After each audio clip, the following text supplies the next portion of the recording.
नमस्कार। पहले हमने metal, non metals and semiconductor and their energy band diagrams के बारे में एक पावर पॉइंट प्रेजेंटेशन देखा था। अब इस लेक्चर के अंदर हम इसी प्रेजेंटेशन का दूसरा भाग लेते हैं।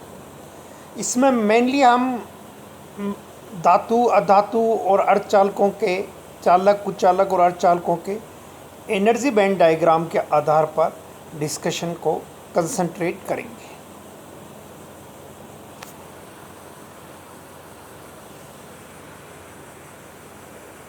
चित्र में इंसुलेटर, सेमीकंडक्टर और कंडक्टर रिस्पेक्टिवली इंसुलेटर कुचालक, सेमीकंडक्टर अर्धचालक और कंडक्टर चालक के एनर्जी बैंड डायग्राम दिखाया गया है। हर एक डायग्राम के अंदर ये विशेषता है कि बॉटम के अंदर वैलेंस बैंड दर्शाया गया है, जबकि टॉप के ऊपर कंडक्शन बैंड दिखाया गया है। वैलेंस बैंड और कंडक्शन के बीच में जो एनर्जी का गैप है उसको बैंड गैप का नाम दिया गया है। यहाँ हम देखते हैं कि फिगर ए में इंसुलेटर का जो एनर्जी बैंड डायग्राम बताया गया है उसमें बैंड गैप की मात्रा बहुत ज़्यादा है, जबकि फिगर बी के अंदर अर्धचालक दर्शाया गया जिसके बैंड गैप की मात्रा इंसुलेटर के बैंड गैप की मात्रा की तुलना में कम है। और कंडक्टर या चालक के अंदर तो एक विशेष परिस्थिति उत्पन्न होती है जिसमें कोई बैंड गैप ही नहीं है, अपितु वैलेंस बैंड और कंडक्शन बैंड एक दूसरे के ऊपर ओवरलैप हो गए हैं। तो एक बार फिर से आप सभी लोग इंसुलेटर, सेमीकंडक्टर और कंडक्टर के एनर्जी बैंड डायग्राम की ओर सिंहावलोकन करके पूर्व जो भी जानकारी लेक्चर 1 में दी गई थी उसके आधार पर विचार करिए।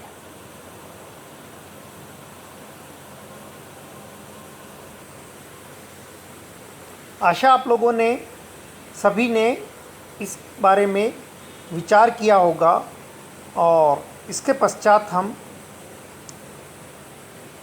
अगली स्लाइड की तरफ प्रोसीड करते हैं।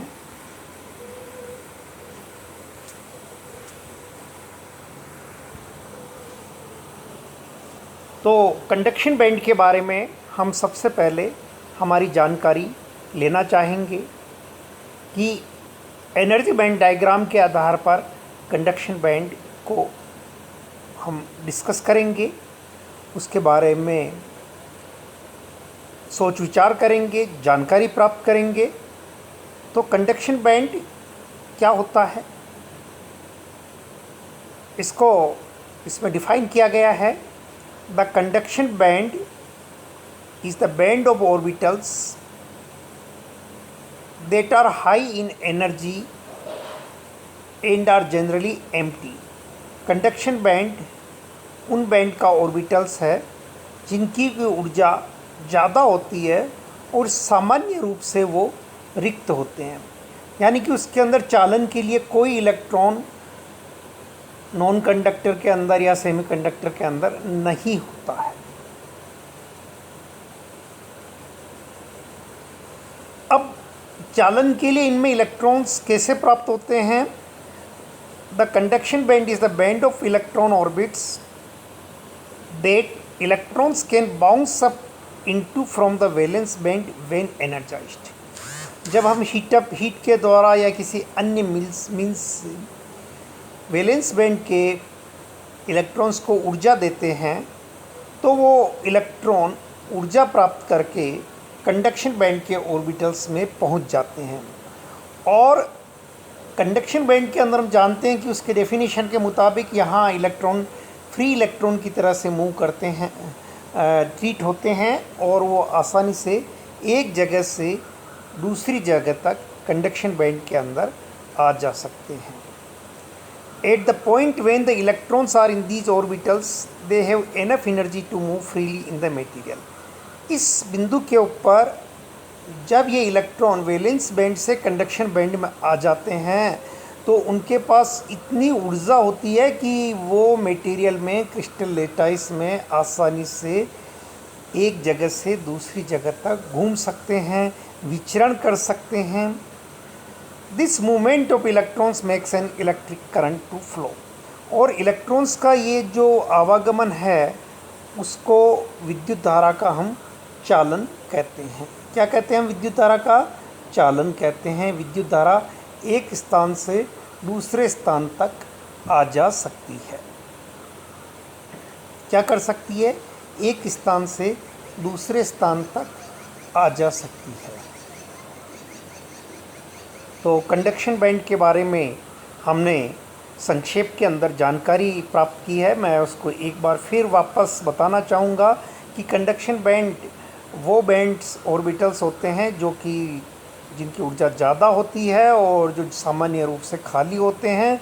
और जब हम वैलेंस बैंड के इलेक्ट्रॉन्स को किसी माध्यम से ऊर्जा प्रदान करते हैं, एनर्जाइज करते हैं, तो वो इलेक्ट्रॉन्स वैलेंस बैंड में पहुंच जाते हैं, वैलेंस बैंड से कंडक्शन बैंड में पहुंच जाते हैं। और जहां उनके पास में इतनी एनर्जी होती है कि वो फ्रीली क्रिस्टल के अंदर एक जगह से मटेरियल में एक जगह से दूसरी जगह तक मूव कर सकते हैं। और हम जानते हैं कि इलेक्ट्रॉन का मूवमेंट ही विद्युत धारा कहलाती है, इलेक्ट्रिक करंट का फ्लो कहलाता है। कंडक्शन बैंड के बारे में एक सामान्य जानकारी प्राप्त करने के बाद में हम जो हमारे एनर्जी बैंड डायग्राम में सबसे नीचे की तरफ जो बैंड था यानी कि वैलेंस बैंड, उसके बारे में जानकारी प्राप्त करना चाहेंगे। Valence band energy band form by A series of energy levels containing valence electron. कि ऐसे बैंड जहाँ की वैलेंस इलेक्ट्रॉन पाए जाते हैं उनकी सीरीज ऑफ लेवल्स से जो कंटिन्यूम बनता है उसको वैलेंस बैंड कहते हैं। अब क्योंकि यहाँ जो इलेक्ट्रॉन होते हैं वो नाभिक से पूरी तरह से बंधे होते हैं, वो एक जगह से दूसरी जगह तक मूवमेंट नहीं कर सकते हैं, इसलिए no flow of current due to electrons present in this band. कि वैलेंस बैंड के अंदर जो भी होते हैं वो इंटरनल ऑर्बिटल्स की वजह से होती हैं। और ये जो सतत बैंड होता है यहाँ पे इलेक्ट्रॉन पूरी तरह से अपने को बंधे हुए पाते हैं। सामान्य मेथड से ऊर्जा जब तक ये इलेक्ट्रॉन इस बैंड के अंदर है एक जगह से दूसरी जगह तक मूवमेंट नहीं कर सकते हैं, इसलिए यहाँ पे फ्लो ऑफ इलेक्ट्रॉन पॉसिबल नहीं हो पाता है। अब जो तीसरा बैंड गैप फॉरबिडन बैंड जो कहलाता है, जिसको कि हम बैंड गैप का नाम भी कहते हैं, फॉरबिडन यानी कि यहाँ पे न तो फ्री इलेक्ट्रॉन मिलते हैं न बंधे हुए इलेक्ट्रॉन मिलते हैं, यानी कि यहाँ कोई क्वांटम स्टेट ही पॉसिबल नहीं है। तो इसकी हम डेफिनेशन देखना चाहेंगे फॉर बैंड गैप की या फॉरबिडन बैंड की। The forbidden band is the energy gap between a conduction band and valence band. कि फॉरबिडन बैंड क्या होता है कि कंडक्शन बैंड और वैलेंस बैंड के बीच के अंदर जो एनर्जी गैप होता है, ऊर्जा का गैप होता है, उसको हम बैंड गैप कहते हैं। इसकी कुछ कैरेक्टरिस्टिक्स के अंदर सबसे पहली बात तो इसमें no free electrons are present, इसके अंदर कोई फ्री इलेक्ट्रॉन नहीं होता है। इस बैंड गैप की ऊर्जा डेल ईजी को किस प्रकार से दर्शाते हैं कि कंडक्शन बैंड की जो मिनिमम एनर्जी है और वैलेंस बैंड की जो मैक्सिमम एनर्जी है, यानी कंडक्शन बैंड का जो लोवेस्ट लेवल है और वैलेंस बैंड का जो हाईएस्ट लेवल है, दोनों की एनर्जी का जो डिफरेंस है वो डेल ईजी के द्वारा डिफाइन किया जाता है, एनर्जी गैप के रूप में डिफाइन किया जाता है। अब ये जो विड्थ है फॉरबिडन एनर्जी गैप की, ये किस पर निर्भर करती है? ये पदार्थ की प्रकृति पर निर्भर करती है। The width of the forbidden energy gap depends upon the nature of the substance. पदार्थ कौन सा है, कंडक्टर है, इंसुलेटर है, सेमीकंडक्टर है, या उसमें भी जैसे जर्मेनियम और सिलिकॉन दो अलग अलग सेमीकंडक्टर है, कॉपर और गोल्ड अलग अलग हैं और वहाँ तो ओवरलैप हो जाते हैं एक्चुअल में, लेकिन डायमंड, माइका और पेपर ये अलग अलग इंसुलेटर्स हैं, तो इनकी जो फॉरबिडन एनर्जी गैप की एनर्जी है इलेक्ट्रॉन वोल्ट में, वो अलग अलग होती है, उस पदार्थ की प्रकृति पर निर्भर करती है। दूसरी बात, ये जो बैंड गैप होता है, एनर्जी गैप होता है, फॉरबिडन बैंड होता है, वो तापक्रम से कैसे प्रभावित होता है। As temperature increases the forbidden energy gap decreases very slightly. जैसे जैसे तापक्रम बढ़ता है, क्वांटम मैकेनिकल एनालिसिस शो करता है कि फॉरबिडन एनर्जी गैप स्लाइटली धीरे धीरे डिक्रीज होता जाता है। तो इस स्लाइड के अंदर, इस डिस्कशन के अंदर हमने फॉरबिडन बैंड क्या होता है उसके बारे में जाना, और फॉरबिडन एनर्जी गैप की जो एनर्जी है या विड्थ है किस पे डिपेंड करती है, ये हमने जाना है। फॉरबिडन बैंड कंडक्शन बैंड और वैलेंस बैंड के बीच में गैप होता है, और इसकी जो एनर्जी होती है वो कंडक्शन बैंड के मिनिमम और वैलेंस बैंड के मैक्सिमम के डिफरेंस के बराबर होती है, जो कि इसकी विड्थ कहलाती है। और तापक्रम जैसे जैसे बढ़ता है फॉरबिडन बैंड की एनर्जी धीरे धीरे थोड़ी, फॉरबिडन गैप थोड़ा थोड़ा घटता है। इसके पश्चात हम वन बाय वन इंसुलेटर यानी कि नॉन मेटल, सेमीकंडक्टर की यानी कि अर्धचालक, और मेटल यानी कि कंडक्टर के बारे में जानकारी एनर्जी बैंड डायग्राम के आधार पर देखना चाहेंगे। फिगर ए के अंदर इंसुलेटर का एनर्जी बैंड डायग्राम बतलाया गया है, जहाँ की बॉटम में वैलेंस बैंड है, टॉप पर कंडक्शन बैंड है, और top of the valence band की एनर्जी को ई सबस्क्रिप्ट वी से ईवी से दर्शाया गया है। Bottom of the conduction band की एनर्जी को ईसी से दर्शाया गया है, और बैंड गैप की विड्थ या बैंड गैप की एनर्जी को ईजी से दर्शाया गया है। तो इस एनर्जी बैंड डायग्राम को हम डिस्कस करते हैं। In an insulator the valence band is full and the next available energy states are in a higher band called the conduction band separated by a forbidden region. कि एक insulator के अंदर valence band पूरी तरह से भरा होता है, यानी कि भरा हुआ होता है, फुल फील्ड स्टेट में होता है, और जो अगली अवेलेबल स्टेट होती है हायर बैंड की, जहाँ यहाँ एनर्जी स्टेट पूरी भरी हुई है, अगली जो एनर्जी अवेलेबल है जहाँ की इलेक्ट्रॉन रह सकता है वो कंडक्शन बैंड कहलाता है। लेकिन बीच के अंदर forbidden region, forbidden gap, band gap है।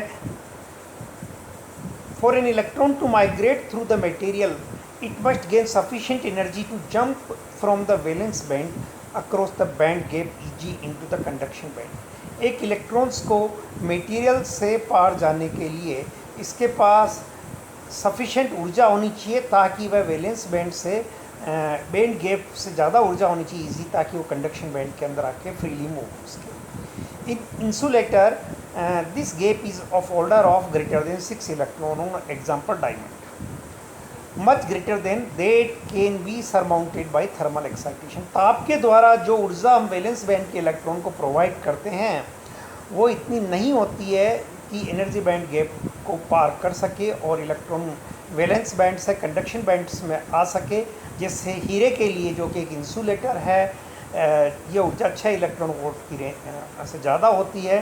The electrons are immobile and the material is unable to pass an electric current however great the electric field. अब ऐसी स्थिति के अंदर इलेक्ट्रॉन्स है वैलेंस बैंड में ही रहते हैं और वो इमोबाइल होते हैं, क्रिस्टल इटाइज से पूरी तरह जकड़े हुए होते हैं, और इसलिए मटेरियल में से कोई भी इलेक्ट्रिक धारा नहीं बह सकती, चाहे कितना ही विद्युत क्षेत्र हम ज़्यादा अप्लाई कर दें।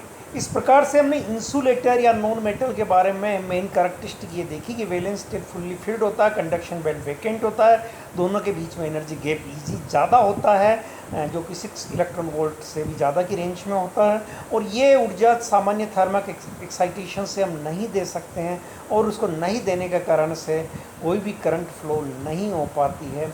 तो आप एक बार फिर से इंसुलेटर या नॉन मेटल के ऊपर जो मैंने शुरू के अंदर सामान्य बातें बतलाई थी और अभी एनर्जी बैंड डायग्राम के आधार पर डिस्कशन किया, इसको अपने मन के अंदर दोहराइए, विचार करिए, ताकि हम अगले बिंदु की ओर बढ़ सकें।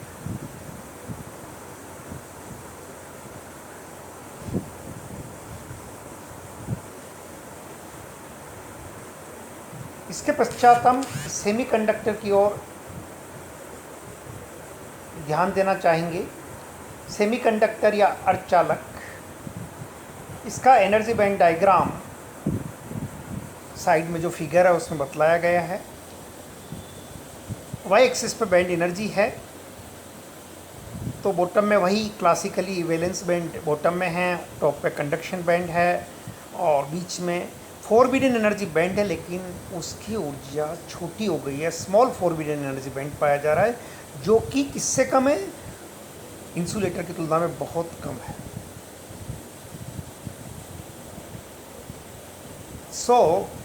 हम क्या देखते हैं बैंड के आधार पर, इसमें semiconductors are such materials in which the forbidden energy gap is small and the conduction takes place if some external energy is applied. Examples: silicon, germanium. The figure shows the structure of energy bands in semiconductors. The forbidden gap for germanium is 0.7 electron volt, whereas for silicon is 1.1 electron volt at normal room temperature. तो इस प्रकार से हम semiconductor के लिए पाते हैं कि small external energy thermal excitation आदि से जो वैलेंस बैंड में इलेक्ट्रॉन हैं, बॉन्ड इलेक्ट्रॉन हैं, वो कंडक्शन बैंड में पहुंच जाते हैं, क्योंकि फॉरबिडन बैंड जैसे एक फेमस सेमीकंडक्टर जर्मेनियम है, उसके लिए 0.7 इलेक्ट्रॉन वोल्ट होता है और इतनी स्मॉल एनर्जी आसानी से मिल सकती है, इसलिए सेमीकंडक्टर के अंदर कंडक्शन पॉसिबल है नॉर्मल टेम्परेचर के ऊपर, इसलिए इसको हम सेमीकंडक्टर का नाम देते हैं। इसके पश्चात हम लास्टली कंडक्टर या मेटल के बारे में डिस्कस करते हैं। डायग्राम के अंदर हम देखते हैं कि वैलेंस बैंड और कंडक्शन बैंड एक दूसरे से ओवरलैप हो गए हैं, यानी कि जो इलेक्ट्रॉन वैलेंस बैंड में थे वो अपने आप को कंडक्शन बैंड में भी महसूस करते हैं, पाते हैं अपने आप को, और जब इलेक्ट्रॉन दोनों में डिफरेंस ही ख़त्म हो गया तो forbidden gap, there is no forbidden gap. जब फॉरबिडन गैप नहीं है तो आसानी से इलेक्ट्रॉन्स मूव हो सकते हैं, क्योंकि कोई भी इलेक्ट्रॉन जंप करके वैलेंस बैंड से कंडक्शन बैंड में थर्मल एक्साइटेशन की वजह से नहीं जाते हैं, इसलिए इसमें कोई भी होल्स नहीं होते हैं। तो कंडक्टर्स का जो फेमस एग्जांपल मेटल है उसके बारे में हम देखते हैं। Conductors metals are such materials in which the forbidden energy gap disappears as the valence band and conduction band becomes very close that they overlap. There exists no forbidden gap in a conductor. Charge carriers are only electrons and there are no holes at all. Thanks. तो इसी के साथ हम energy band diagrams in conductors, insulators and semiconductors का समापन करते हैं। Thank you, thank you, thank you.